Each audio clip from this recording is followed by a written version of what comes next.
अस्सलाम वालेकुम। आज हम हाजिर हैं एक नए मौजू के साथ। मौजू है मुलजिम का लफ्ज़ गलत है, यानी मुलजिम का जो इस्तेमाल है आमतौर पर अखबारात के अंदर हम सुनते हैं, उसका इस्तेमाल गलत है। आज तक हमने अखबारात के अंदर, मीडिया के अंदर ऐसे ही जुमले सुने हैं कि मुलजिम को धर लिया गया, मुलजिम को गिरफ़्तार कर लिया गया, मुलजिम को अदालत के अंदर पेश किया गया, मुलजिम को सलाखों के पीछे डाल दिया गया। इसी तरह के जुमले आज तक हमने सुने। ये मुलजिम का लफ्ज़ यहाँ गलत क्यों है, इस बारे में बात करते हैं। सबसे पहले हम मुलजिम लफ्ज़ की हैसियत जानते हैं। मुलजिम लफ्ज़ असल में फ़ाइल है। अगर हम फ़ाइल और मफ़ऊल का फ़र्क जान लेंगे तो उम्मीद है कि ये गलती नहीं होगी। सबसे पहले हम इसकी असल जानते हैं।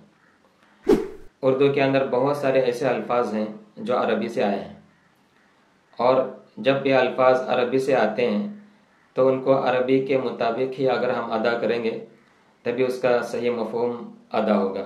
तलफ़्फ़ुज़ और मफ़हूम की अदायगी उसी वक्त मुमकिन है जब हम उसकी असल की तरफ रुजू करेंगे। उसकी असल है अल्ज़मा के माने आते हैं इल्ज़ाम लगाना। अब जो मुलजिम है वो लफ्ज़ अरबी का है। मुलजिम के माने आते हैं इल्ज़ाम लगाने वाला, और हम अच्छी तरह जानते हैं कि जिस शख्स को गिरफ़्तार कर लिया जाता है या जिसको सलाखों के पीछे डाल दिया जाता है या जिसे अदालत में हाजिर किया जाता है, वो इल्ज़ाम लगाने वाला नहीं होता, बल्कि उस पर इल्ज़ाम लगाया जाता है। अब मुलजिम के माने इल्ज़ाम लगाने वाला, अब वो इल्ज़ाम लगाने वाला तो नहीं है, तो इस एतबार से आप देखेंगे तो ये मुलजिम का लफ्ज़ गलत जगह इस्तेमाल हो रहा है।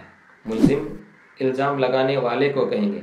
अब जाहिर सी बात है कि मुलजिम जब इल्ज़ाम लगाने वाले को कहेंगे तो जिस पर इल्ज़ाम लगाया जा रहा है, जिसको अदालत में पेश किया जा रहा है, उसको क्या कहते हैं?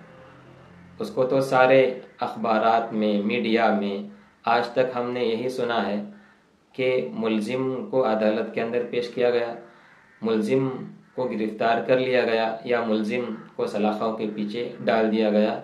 ऐसे ही जुमले, ऐसे ही अल्फाज हमने आज तक सुने हैं। तो चलिए, इल्ज़ाम जिस पर लगाया जाता है उसको क्या कहते हैं, इसके बारे में जानते हैं। एक होता है इल्ज़ाम लगाने वाला, जिसको हम फ़ाइल कहेंगे। तो मुलजिम फ़ाइल है, इल्ज़ाम लगाने वाला, और जिस पर इल्ज़ाम लगाया जाता है उसको कहते हैं मुलज़म, ज़े के ज़बर के साथ, इसलिए कि वो मफ़ऊल है, उस पर इल्ज़ाम लगाया जा रहा है। अब जिस पर इल्ज़ाम लगाया गया है वो मुलज़म है, वो मुलजिम नहीं हो सकता। अब जो मुलज़म है ज़े के ज़बर के साथ, उसी को अदालत में पेश किया जाता है, उसी को सलाखों के पीछे डाल दिया जाता है, उसी पर केस चलाया जाता है, वगैरह वगैरह। तो वो जो जिस पर इल्ज़ाम लगाया गया है वो मुलज़म है, मुलजिम नहीं है। अब ये लफ्ज़ सुनने और कहने में अजीब सा महसूस होता है, मुलज़म, चूँकि हमने ये लफ्ज़ अखबारात में सुना नहीं है, मीडिया के ज़रिए हमने सुना नहीं है, आज तक हमने मुलज़म को मुलजिम ही सुना है, इसलिए सुनने और कहने में ये लफ्ज़ अजीब लगता है। लेकिन दर हकीकत जिस पर इल्ज़ाम लगाया जाता है उसको मुलज़म कहते हैं, मुलजिम नहीं कहते। उसूल एतबार से, क़वाइद के एतबार से हम उसको मुलज़म ही कहेंगे, मुलजिम नहीं कह सकते, इसलिए कि मुलजिम इल्ज़ाम लगाने वाले को कहेंगे और मुलज़म उसको कहेंगे जिस पर इल्ज़ाम लगाया जाता है।